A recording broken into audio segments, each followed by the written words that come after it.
Hello, I'm Amber Partida, and today on Point, we will discuss how undocumented students are adjusting to the new administration. President Trump has signed an executive order approving the construction of the border wall, as well as the increase in Border Patrol. Attorney General Jeff Sessions says sanctuary cities could lose federal funding if they do not comply with federal immigration laws. And as we continue a dialogue and a discussion, and as we continue to ensure that monies that go for law enforcement only go to cities who are participating in an effective, collegial, cooperative way with the federal government, that would also send a message. Sanctuaries are safe areas for undocumented immigrants. California is in the process of becoming a sanctuary state. Senate Bill 54 restrains local and state police from cooperating with federal immigration authorities. Here at California State University Northridge, there are over 1,000 undocumented students. CSU Chancellor Timothy White has released a statement confirming that CSUs will not enforce federal immigration laws. Undocumented students, also called Dreamers, are using different platforms and services to help get their voices heard. Services such as the Dream Center at CSUN provide support for undocumented students. More undocumented students are using these services to not only plan for their future, but to fight for their dreams. Other outside services, such as Hermandad Mexicana Transnacional, provide legal advice to anyone who is undocumented. Lady Pineda is the translator there. Many people fear their immigration status, so they think that any other day ICE might come to their door and knock and, separate their families. You could say the main things that we focus on is citizenships, work permits, even for people who would are able to apply for domestic violence, that we could also help them with that as well. Undocumented students remain hopeful that SB 54 passes as they continue their education. And now On Point's Alberto Preciado has more on the story. Thank you, Amber. So I would like to start by introducing our guest today. So today we have Ivan Salinas, who's a Dreamer student here at CSUN, Jesus, who works at the Dream Center here on campus, and Adan Garcia from Santa Rosa Immigration Services. Thank you for joining us here today. Thank you for having us. So Adan, can I start by, I'll start with you. Can you tell us on what a Dreamer is? A Dreamer would be somebody who would be eligible for the DACA program, which is Deferred Action for Childhood Arrivals. The word Dreamer comes from the DREAM Act, which was something that has been shut down for several years now. And the DREAM Act would be a form of legalization for someone who's not a resident yet. That's where it comes from. And this question for both Ivan and Jesus. What are some things that Dreamer students have been doing to help get their voices heard? And we'll start with you, Ivan. Sure. Well, certainly protesting has been one of them. There have been a lot of protests on campus, and through the Sundial, which is where I work currently, we do get pieces on through writing. So that's another way that people have been making their voices heard. So mainly that is what I have seen, writing and protesting. How about with you, Jesus? Well, in my experience, I like you said, protesting, but also students have been joining clubs. So one of the clubs is called Dreams to be Heard, and I'm a member of that club, and that's one way where we can make our voices heard, and it's easier since there's more population. So CSUN student Rogelio is an undocumented student here on campus, and he shared with us his concerns. This is what he had to say. It's difficult because we've came to this to this country to study and just work, and it's scary that at any minute the 5 years that I've done here could just be taken away. Everything that I've done here, build my credit, everything, it just be taken away by the next day. It's very frightening. So Ivan, after hearing what Rogelio had to say, do you have similar concerns as him, and if so, why? Yeah, as soon as Trump was elected, there was a state of paranoia that a lot of undocumented students fell into, and their families. So yeah, I do share the same concern of being deported at any time. If we already had that before he was elected, now it's more notable. How about with you, Jesus? Well, yeah, similarly, I share the same view of the fear of being deported. But honestly, at the end of the day, what I kind of go back to is the fact that even though, like now I'm privileged to have DACA, there was people before me that didn't have DACA, and they pushed on and they went to school even before financial aid, and that's kind of like always in the back of my mind, and that helps suppress the kind of the fear of losing everything. So Jesus, about how old were you when you arrived to this country? I was in 6th grade, around there. I'm not sure. I think about maybe 10ish. Around 10ish. So from what country did you come from? Mexico. From Mexico. Do you remember your experiences of coming from Mexico? What you went through? Were you alone? No, I came with my mother and my sister. So we came with a tourist visa. So our journey was very, very easy, but it was more about the acclimatization process, where that's where it was a little harder. After coming here, did you go through any challenges, like school-wise, learning a new language? Yeah, so naturally when when I was enrolled in school, I didn't know a word of English. So that was a little hard, and especially in elementary school, where I went to an elementary school where there wasn't a lot of people that spoke Spanish, the faculty that spoke Spanish. So a lot of them would naturally direct themselves in English, and I didn't understand. So it came across as if I was defiant, and I didn't want to listen to them.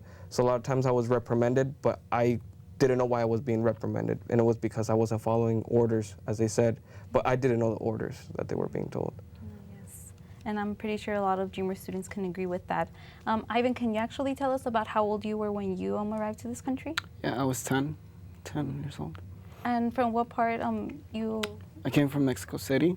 In my journey, from Mexico City, we flew to Tijuana, and there it was with my uncle and my aunt and my brother. And from there, we had to wait around 2 weeks to be able to cross the border. So you guys waited in Tijuana to? Yeah, and we then went to a cabin in the desert. We had to wait there. Can you tell me about, were you scared? Like, did you know where the destination you were headed? No, I was 10 years old, so it was I was very confused at the moment. I didn't know why we had to cross that way. All I knew is that I was going to live near Hollywood, and it's what I was being told. But most of the time, I just didn't know what was going on. We were unfortunately caught while crossing. Caught by who? By immigration, by the Border Patrol. And while we were in the cell, I didn't understand why we were there. We were probably there like 3 days, 4 days. Then we were sent back to Nogales, and we had to cross again. So it took us about a month to So you basically had, like, in a way, 2 attempts to cross, right? Yeah. And then your second one, that's when you finally were successful. Yeah. So during your time and during that journey, actually, what were your feelings? Well, mostly it was confusion and fear, because when we got caught the first time, Border Patrol thought that because I was sitting in the front seat of the car that we were all in, since I was sitting in the front, they thought that I was one of the coyotes. And can you explain to us what a coyote is, actually? Yeah, it's the person you pay so that he or she can help you cross the border usually from Mexico to the U.S. And they thought that I was one of those. And so as soon as I got out of the car, there were guns pointed at me. But as soon as they realized that I was a kid, they lowered them, and they just told me to put my head on to lie down on the ground. Yeah, so that was part of it. And then, of course, the second time, I was also fearful for being caught again, being in that situation. And I was treated as a delinquent, as if I committed a crime. And you didn't. I didn't think I did, at least at that moment. So then, once you finally crossed and you were successful, how did you feel? Like, Well, there was certain liberation. From San Diego, we took a train near Los Angeles, and then we were picked up by a car, and I was still with my aunt there. My brother and my uncle couldn't cross, so they had to wait 2 weeks.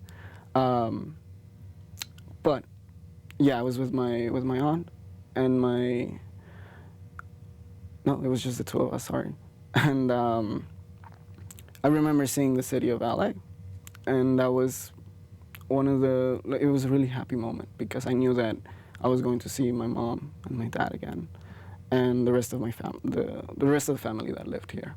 So there, I felt liberation and I felt hope for a new beginning.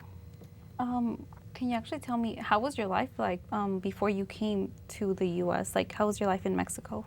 In Mexico City, I lived in a vecindad, which is a humble apartment unit. I went to private school. My mom used to be a waitress. My dad worked in Televisa. And it was low middle class life, very humble, which is practically the way I live now. Much hasn't changed, but I was always surrounded by a city. I lived in the heart of Mexico City. So it was, yeah, and I was a kid. All my childhood memories are part of my time in Mexico City. So what brought your parents and your family to make the decision to come over here?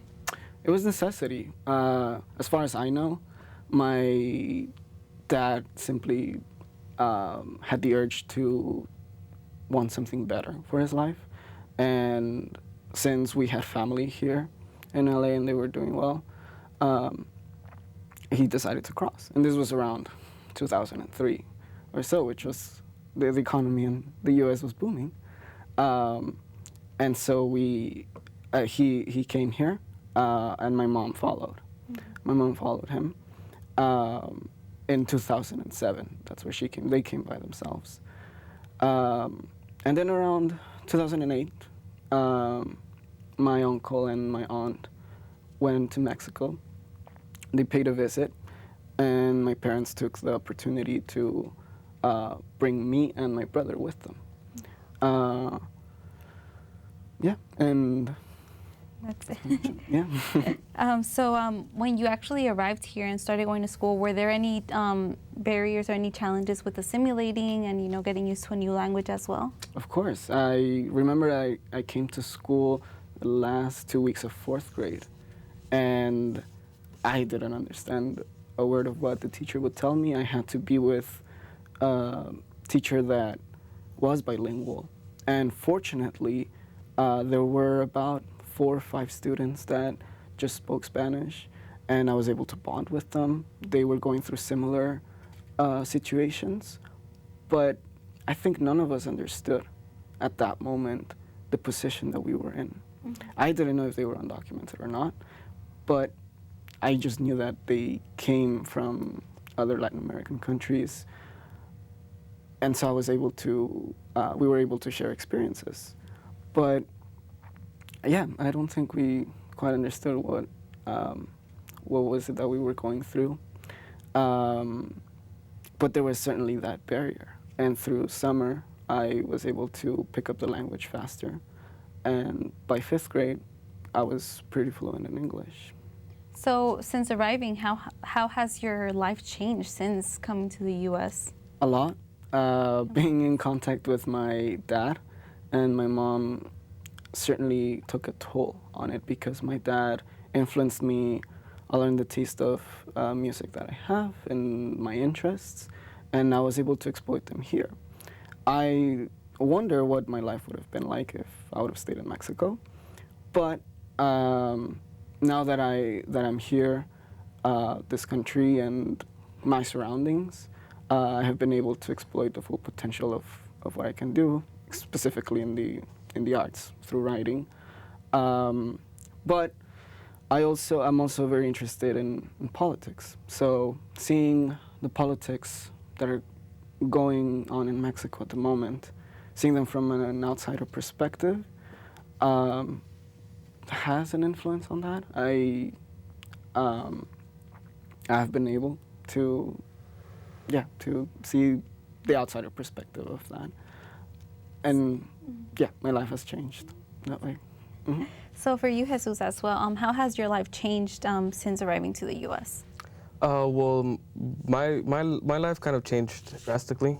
I'm from the countryside of Mexico, so it's kind of like where children run and play everywhere. There's no one really locks their doors, and coming here was like a real culture shock, because being in 6th grade, I was like, I wanted to go out and play with the kids in the neighborhood, and I was told that you don't do that here. And when I started noticing that my parents were locking doors and everything, it did change my perspective of what it is to live here and versus there. So Adan, during your consultations with people, are stories similar like Jesus's and Ivan's and Rogelio's similar to ones that you hear from people? Yeah, we do hear stories from children who were detained coming into the U.S., children who had much lighter experiences, like coming in on a visa, and of course the concerns of the DACA recipients now on what is going to happen to the program with the new administration. But so far everything seems to be normal, at least in the immigration sense. As far as the DACA program goes, there isn't anything that at the moment we're going to be worried about. I mean, I don't know what's going to happen in the next 6 months, but so far we're still renewing the deferred action, and we still are submitting new applications too for initial. So actually, bringing up the topic of DACA, can you actually explain what DACA is? Yes, DACA is a work permit program. Depending on who you speak to, there might be a difference on whether it's an immigration benefit or it's a legal status. We see it more as an immigration benefit. The DACA program gives you a work permit if you meet the requirements for it. And the requirements are that you have entered the country before your 15th birthday, that you have also, at that time, that you would also have had to enter the country on or before June 2007. They take criminal record into account, of course. So if you do have something that is of concern, you speak to somebody about it before filing your application. Mm-hmm. The other requirement, a few other requirements are that you have to have been 30 years or younger at the time the program was announced, which was June 15, 2012. So actually, several students are afraid to apply to DACA because they're afraid that it may get revoked. What do you advise to these students? Certainly, everybody's the case by case. So if I had a specific question from a specific student, I would be able to answer it, a little more honestly in that sense.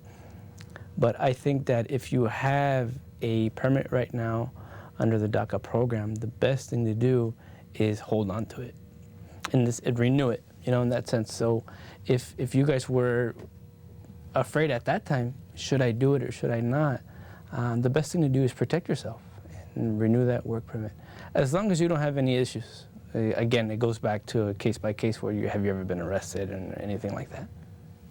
So actually, going back to Jesus, so can you tell us some of the resources that the Dream Center offers to students?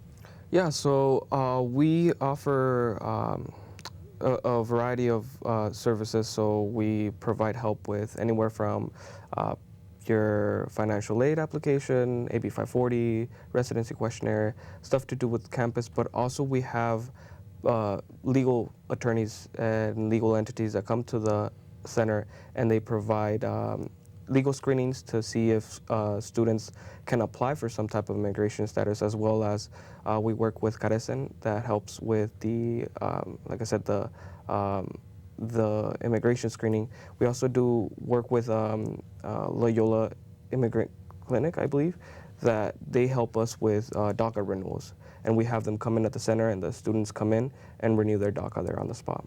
So what would you say to students that are hesitant to go to the Dream Center? Because many that we spoke to say that they don't know about it or they're afraid to go to it. Yeah, many students don't know about the center, but the students that are afraid of going to the center, I'd say, just because you enter the center doesn't label you as undocumented. We have a lot of people that are in there that are permanent residents, that are U.S. citizens, that are born here in the U.S. We have a lot of faculty that go in there. So just because it's a center geared towards the undocumented community and to help the undocumented community, it doesn't mean that you're undocumented. Mm-hmm. So is the Dream Center actually open for everyone, or is it just specifically for CSUN students? No, it's open for everyone. So we help anyone that comes in there. When they come in, we don't ask any questions, like any status questions, anything that's specific to what college they're from, whether they're high school. We've helped high school students, parents. We help anyone from the community that goes in there. Oh, that's perfect. That's good to know. So CSUN President Diane Harrison sent out an email to students that follows executive order. And CSUN student Rosario Felix says she's concerned that her boyfriend is a dreamer. So this is what she had to say. After the email that was sent to us, he has a little bit more hope on what's going to happen within the students in CSUN, because we are a diverse campus. So I feel like they feel pretty safe. I mean, if the president does stick to her word and, keeps everyone as safe as possible, then, I think we should be okay. So Adan, can you actually explain to us what a sanctuary city and a campus is? I think I can probably explain sanctuary city a little better than a sanctuary campus. Okay. But it's essentially whether a city is willing to cooperate with the federal government when it comes to immigration. So let's take the city of Los Angeles, for example. The police department would, in a certain arrest, could turn that person over to ICE, which is Immigration and Customs Enforcement, if they wanted to. So far, the Los Angeles Police Department has announced that they are not doing that, again, depending on what the arrest is going to be. And they don't contact immigration. So if a student found themselves detained by ICE for any reason, what is something you would advise them to do? If you are detained by an ICE officer, you do have the right to due process. So if you are if they intimidate you to try to sign voluntary departure, that would be one thing, is you know that you have the right to due process and you shouldn't sign voluntary departure. That would be you waiving your rights as a person who's here. Well, you wake up in Tijuana if you're Mexican. So recently statistics show that that people are actually afraid to leave their homes and to go to court or to file any crimes that are happening. Have any of you, either both you or Ivan or Jesus, experienced this before? Well, personally, I haven't really experienced much of that. I mean, we did have a conversation with the family, my parents and my sister, of what happens if one of us is deported. But for my family, it's a little different because, I'm already, kind of grown up, and so is my sister. So it's a little different, but a lot of families that have young kids, and especially that are born here in the U.S., the fear of them being deported and no one being able to take care of their kids, we've had a lot of that. Have you, Ivan, experienced anything of that or seen any of that happen? Not at first hand. Fortunately, all my family is well. None of them have been arrested or anything like that. But yeah, of course, there is a fear of deportation, but that's about it. So after hearing these statistics, Adan, what do you suggest people to do? Should they be afraid? I don't think anybody should be afraid. Maybe a little cautious, but it doesn't seem that the deportation rate has gone up. And it doesn't seem that there's any really extra sightings of immigration. ICE is always in the community. Sometimes we don't see them. Sometimes we don't know about it. It seems that recently it's becoming more of an issue. I think it's just because the community should be aware that you can't get picked up by mistake. 'Cause when someone is picked up, it's usually that, okay? Because ICE has a job. Their job is to either deport somebody who already has a removal order, either from the judge and never left, somebody who was supposed to be released to ICE, say after a criminal conviction, and there was a mistake and they ended up going home. Those are the people being picked up. Yes. And sometimes if someone got picked up by accident, you know, they're still doing their job in that sense. But ICE is not driving around randomly looking for people. Their deportations are very specific to who they're looking for. Do you feel that there's anything else we should do to keep Dreamers safe? I think the best thing to do is stay out of trouble in that sense. I mean, you guys are young, responsible adults. You know what you should be doing and what you shouldn't be doing. So don't put your DACA at risk by driving under the influence. Don't put your DACA at risk by getting arrested for, you know, petty theft, like taking a pack of gums or something. Mm-hmm. That's the best thing to do, is stay out of trouble as far as don't break the law and you're going to be fine. Your DACA status is going to be fine. I would like to ask both you, Jesus, and Ivan. So I'll start with you, Jesus. Well, what do you like to tell President Donald Trump about being a dreamer? Well, definitely that we're not all rapists and criminals. I actually wanted to join the military straight out of high school. I wanted to go into the Army infantry, but of course, I didn't. I couldn't, and that